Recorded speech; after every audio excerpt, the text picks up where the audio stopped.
मैं मुनाफिक नहीं हूं और ना ही मुनाफकत कर सकता हूं, ऐसा कहना है सीनियर अदाकार फिरदौस जमाल का। जी हां, बिल्कुल फिरदौस जमाल जो इन दिनों खबरों की जीनत बने हुए हैं कि उन्होंने अपनी शादी के 35 साल बाद अपनी अहलिया को तलाक दे दिया, और इस बात की तस्दीक उनके बेटे ने अपने वीडियो पैगाम में की कि किस तरह से उनके घर के हालात खराब हो रहे थे, जिसके बायस उनकी वालिदा ने उनके वालिद फिरदौस जमाल से खुला ले ली है। तो जिसके बाद जो है फिरदौस जमाल ने भी एक इंटरव्यू दिया और उसमें उन्होंने बताया कि इन दिनों वो तन्हा जिंदगी गुजार रहे हैं और उनके घर वाले उनके बगैर खुश हैं।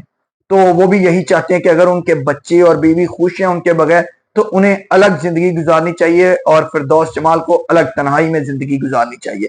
इसी इंटरव्यू के दौरान उनसे सवाल किया गया अदाकार हुमायूं सईद के हवाले से और मायरा खान के हवाले से कि आप इस तरह के मुतनाज़े बयानात क्यों देते हैं कि बाद में वो आपके गले पड़ जाते हैं और गले की हड्डी बन जाते हैं। तो अगर इन बयानात के हवाले से बात की जाए तो अदाकार फिरदौस जमाल ने कुछ अर्सा कबल अदाकारा मायरा खान की ढलती उम्र पर जो है वो तनकीद की थी। उन्होंने कहा कि मायरा खान को अब ड्रामों में हीरोइन आने की बजाय माँ का किरदार निभाना चाहिए, क्योंकि अब वो चेहरे से माँ लगती हैं, ना कि वो 21 साल की या 22 साल की या 25 साल की हीरोइन लगे। तो इसी तरह से दूसरी तरफ उन्होंने अदाकार हुमायूं सईद जो बहुत सी पाकिस्तान फिल्म इंडस्ट्री को ब्लॉकबस्टर मूवीज दे चुके हैं, बहुत से हिट ड्रामे दे चुके हैं, मेरे पास तुम हो और जेंटलमैन जैसा रिसेंटली उनका ड्रामा इख्तिताम पजीर हुआ है, तो ऐसे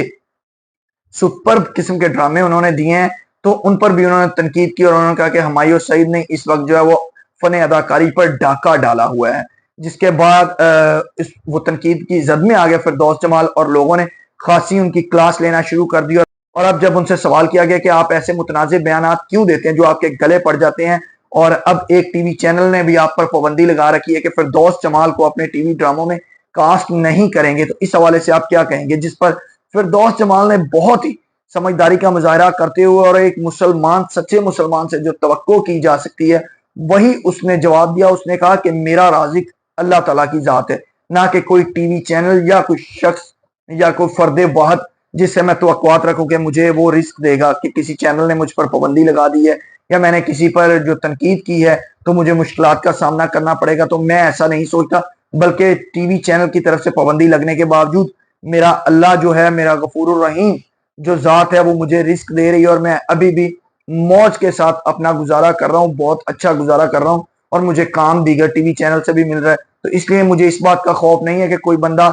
मुझ पर पाबंदी लगा देगा तो मुझ पर रिस्क के दरवाजे बंद हो जाएंगे, बल्कि एक दर बंद तो 100 दर जो है वो दर खुले हैं। तो इस तरह से फिरदौस जमाल ने इस सवाल का जवाब दिया और साथ ही साथ उन्होंने ये भी कहा कि जब मैं किसी शख्स में कोई खामी देखता हूँ या कोई चीज देखता हूँ और उसमें कोई खामी देखता हूँ, तो ऐसा हो नहीं सकता कि मैं उसकी इस्लाह के लिए कोई बात ना करूं। तो इसी तरह मैंने मायरा खान की ढलती उम्र पर अगर बात की है तो वो मैंने जो महसूस किया, जो खामी देखी है उनके करेक्टर्स में, तो उसी लिहाज से बात की है। और अगर इसी तरह से हुमायूं सईद के हवाले से बात की जाए तो जो चीज मैंने महसूस की वही की है। अगर मैं ऐसा नहीं करता, किसी की खामी बयान साथी फनकार की नहीं करता, तो फिर मुझसे बड़ा मुनाफिक कोई नहीं। तो मैं मुनाफकत नहीं करता, इसलिए बात कह देता हूं, चापलूसी नहीं करता, मक्खन नहीं झूठा लगाता, झूठी तारीफें नहीं कर सकता, तो लोगों को मेरी बातें बुरी लगती हैं। ये जो मैं सच बोलता हूं, इस सच की कड़वाहट लोग महसूस करते हैं, लेकिन इसके बैकग्राउंड में नहीं जाते कि हमारी इस्लाह के लिए फिरदौस जमाल ये बात कर रहा है। तो नाजरीन, ये थी हमारी वीडियो जिसमें फिरदौस जमाल ने अपने इस खानदानी घरेलू लड़ाई के बाद एक और बयान दागा है और उन्होंने बताया है कि मैं मुनाफिक नहीं हूं और ना ही मुनाफकत कर सकता हूं, बल्कि जो लोग चापलूसी करते हैं, दूसरों की झूठी तारीफें करते हैं, असल में वो मुनाफिक होते हैं। उम्मीद है हमारी ये वीडियो आपको पसंद आई होगी। मुझे मोहम्मद कुर्बान को दीजिए इजाजत। अल्लाह ने के बाद।